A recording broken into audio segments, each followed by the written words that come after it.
Nah, tapi PSG ini tidak ada pergerakan di bursa transfer hingga saat ini.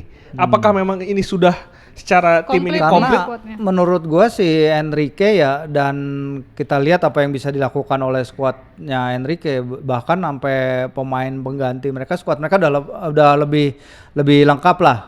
Ini beda dengan apa yang dilakukan Real Madrid sekarang dengan pelatih baru, City juga Pep kita tahu perlu siklus baru. Si Enrique ini kan dia udah ini mungkin tahap ketiga apa keempat dari proses rebuildingnya dia di PSG ya.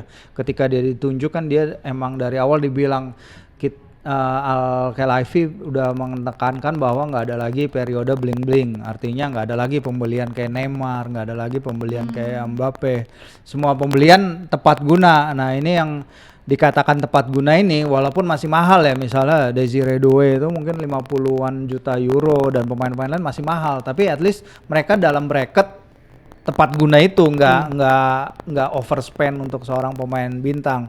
Dan apa yang mereka tunjukkan sepanjang Liga Champions, mereka kontribusi golnya tuh banyak banget, semua kontribut gitu. Gonzalo Ramos, Lee Kang-in, Doué, Barcola, Kvaratskhelia, menurut gua tim bergantung ini pada satu udah pemain lengkap, nggak bergantung sama satu pemain. Dan benar dalam visinya mereka mungkin punya salah satu dari dua gelandang terbaik di dunia ya, karena sejauh ini sih gue ngeliat Pedri jago banget ya, sorry ya, bukan nggak ada gelandang Madrid.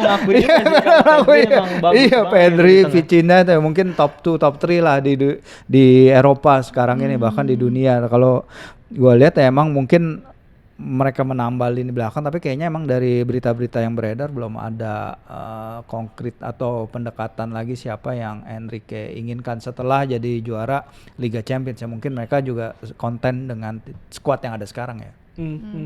Madrid artinya memang tadi kan melihat PSG sebagai pesaing ya, yang terberat. Kekuatannya apa sih yang lu lihat dari PSG?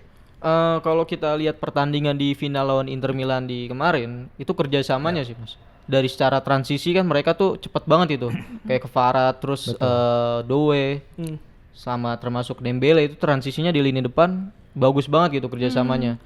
Termasuk counter attack-nya gitu. Kan banyak ketika pas lawan Inter kan mereka kan beberapa gol itu kan dari counter gitu.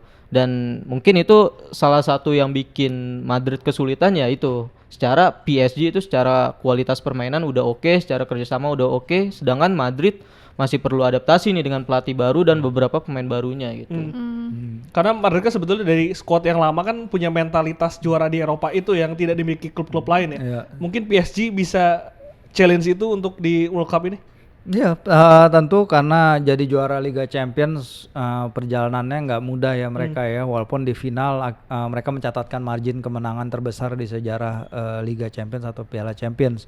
Cuman apa yang mereka laluin sampai ke situ tidak mudah, dan bener work ethicnya yang diterapkan oleh Luis Enrique luar biasa banget bersama tim ini. Kvara kita lihat berapa kali kalau kehilangan bola di final Liga Champions dia bisa ngejar sampai balik, dia nunjukin energi yang luar biasa. Emang di liga domestik mereka nggak ada saingannya ya. Mereka kemarin juara dengan keunggulan 19 poin dari Olympique de Marseille. Sehingga ya perlu turnamen in between kayak gini lah menurut gua, yang bisa menguji nggak selemah di liga domestik tapi mungkin nggak sekuat di Liga Champions pesertanya, sehingga walaupun ini summer tapi mereka pasti akan pakai kesempatan ini juga. Luis Enrique bahkan latihan sekarang kan nggak pakai sepatu ya kan, kalau lihat nggak di iya jadi kayak dia ingin mendekatkan diri dengan tanah gitu katanya. Iya lucu banget filosofinya. Iya lu lihat ya ada deh, nggak tahu tuh beneran apa enggak, tapi dia nyeker dia di lapangan latihan. Asal nggak pertandingan aja nyeker. Nyeker ya sulit ya nyeker viral tapi nanti.